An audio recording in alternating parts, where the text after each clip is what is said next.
ദൈവത്തെ ദർശിച്ചവരാണ് വിശുദ്ധർ. ആ വിശുദ്ധരോടൊപ്പം മാലാഖമാരുമായി സ്വർഗീയ ആനന്ദത്തിൽ ആയിരിക്കുന്ന ഞങ്ങളുടെ വാത്സല്യനിധിയായ അമ്മ ത്രേസ്യാളിൻ്റെയും പ്രിയ സഹോദരങ്ങളായ മണിദാസിൻ്റെയും ബ്രൈറ്റിൻ്റെയും പാവന സ്മരണയ്ക്ക് മുൻപിൽ ബ്രൈറ്റ് ഗ്രൂപ്പ് ഓഫ് അക്കാഡമീസ് പ്രാർത്ഥനാപൂർവം സമർപ്പിക്കുന്നു ഇന്നത്തെ വിശുദ്ധർ. അവതരണം അനിൽ കുഴിഞ്ഞകാല. ആശയം മുത്തയ്യൻ ആൻഡ് സെലിൻ പ്രിയ. സംവിധാനം സ്റ്റെനി ആൻഡ് സ്റ്റെനിച്ച്. ഇന്നേ ദിവസം തിരുസഭ മാതൃകയായി നൽകിയ വിശുദ്ധരെ അനുകരിച്ച് പ്രാർത്ഥനയോടെ ആ പാത പിന്തുടരുന്ന നിങ്ങൾക്കേവർക്കും കർത്താവിൻ്റെ തിരുമുഖം ദർശിക്കാൻ കഴിയട്ടെ എന്ന പ്രാർത്ഥനയോടെ ഞാൻ നിങ്ങളുടെ സ്വന്തം ജസ്റ്റിൻ. ഇന്ന് ജൂലൈ 20, പ്രവാചകനായ വിശുദ്ധ ഏലിയാസിന്റെ തിരുനാൾ. ഇസ്രായേൽ രാജാവായ അഖാബ് ബാൽദേവന് ഒരു ക്ഷേത്രം പണിത് അവിടെ ബലികൾ സമർപ്പിക്കാൻ തുടങ്ങി. ഇതിന് ശിക്ഷയായി 3 വർഷം മഴയോ മഞ്ഞോ ഇസ്രായേലിൽ പെയ്യാൻ കർത്താവ് അനുവദിച്ചില്ല. ഈ വരൾച്ചാ കാലത്ത് കരുത്ത് അരുവിയുടെ അരികെ പ്രവാചകനായ ഏലിയാസ് താമസിച്ചു വരികയായിരുന്നു. കാക്കകൾ അദ്ദേഹത്തിന് ഭക്ഷണം നൽകിപ്പോന്നു.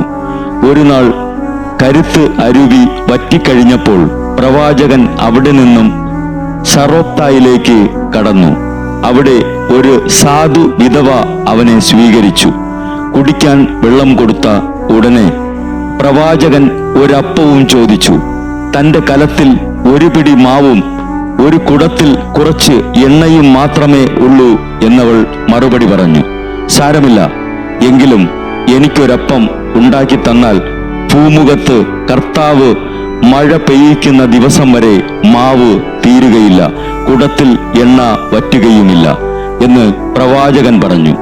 പിന്നീട് വിധവയുടെ മരിച്ച മകനെ ഏലിയാസ് ഉയർപ്പിക്കുകയും ചെയ്തു. ഒരിക്കൽ കാർമലിൽ ബാലിന്റെ പുരോഹിതന്മാരെ ഒരു മത്സരത്തിന് ഏലിയാസ് വിളിച്ചു. ഒരു കാളയെ കൊന്ന് കഷണങ്ങളാക്കി വിറകടുക്കി വച്ച ശേഷം ബാലിന്റെ പുരോഹിതരോട് ബാലിനോട് തീയിറക്കി ബലിവസ്തു ദഹിപ്പിക്കാൻ ആവശ്യപ്പെട്ടു. ഒരനക്കവും ഉണ്ടായില്ല. പിന്നീട് ഏലിയാസ് ബലിപീഠം ഒരുക്കി 3-4 കുടം വെള്ളം ഹോമദ്രവ്യത്തിനുമേൽ ഒഴിക്കുകയും ചെയ്തു. അനന്തരം ബലിവസ്തു ദഹിപ്പിക്കാൻ ഏലിയാസ് യഹോവയോട് പ്രാർത്ഥിച്ചു. തീ ഇറങ്ങി കാളമാംസം ദഹിപ്പിച്ചു. അന്ന് ഏലിയാസ് ബാലിന്റെ 400 പുരോഹിതന്മാരെ വധിച്ചു. ഒരിക്കൽ ദൈവം പ്രത്യക്ഷപ്പെട്ട് ചോദിച്ചു, നീ എന്തു ചെയ്യുന്നു? ഉടനെ ഏലിയാസിന്റെ മറുപടി, സൈന്യങ്ങളുടെ കർത്താവിനെ കുറിച്ചുള്ള തീഷ്ണതയിൽ ഞാൻ കത്തിജ്വലിക്കുകയാണ്. തനിക്കു വേണ്ടി ഒന്നും നേടാതെ സകലതും ദൈവത്തിനു വേണ്ടി നേടിയ ഏലിയാസ് തന്റെ പിൻഗാമിയായി എലീഷായെ നിശ്ചയിച്ച ശേഷം ഒരു ആഗ്നേയരഥത്തിൽ ആകാശത്തിലേക്ക് എടുക്കപ്പെട്ടു. ഈശോ താബോറിൽ രൂപാന്തരപ്പെട്ടപ്പോൾ പത്രോസും യാക്കോബും യോഹന്നാനും ഏലിയാസിനെ കണ്ടു. വിശുദ്ധ ഏലിയാസെ, ഞങ്ങൾക്കും ദൈവത്തെ കാട്ടിത്തരണേ.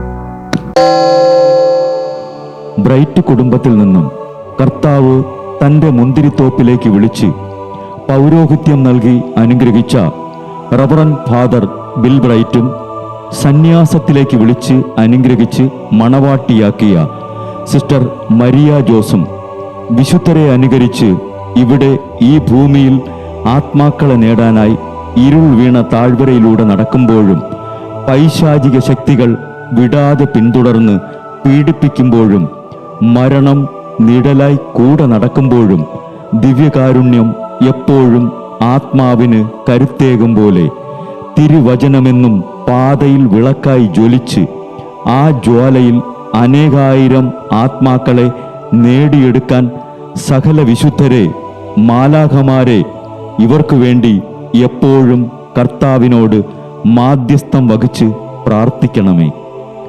അനുദിന വിശുദ്ധർ നടന്ന വഴിയെ നടക്കുന്ന ഇവർക്ക് പിന്നാലെ കൽപ്പനകൾ പാലിച്ച് കരുത്തോടെ നടക്കുന്ന ഞങ്ങളും ഞങ്ങളുടെ പ്രിയപ്പെട്ടവർക്ക് അരികിലെത്തി നിത്യസൗഭാഗ്യം പങ്കിടാൻ അനുഗ്രഹമരുളണമെന്ന് കർത്താവെ അങ്ങയോട് ഞങ്ങൾ പ്രാർത്ഥിക്കുന്നു.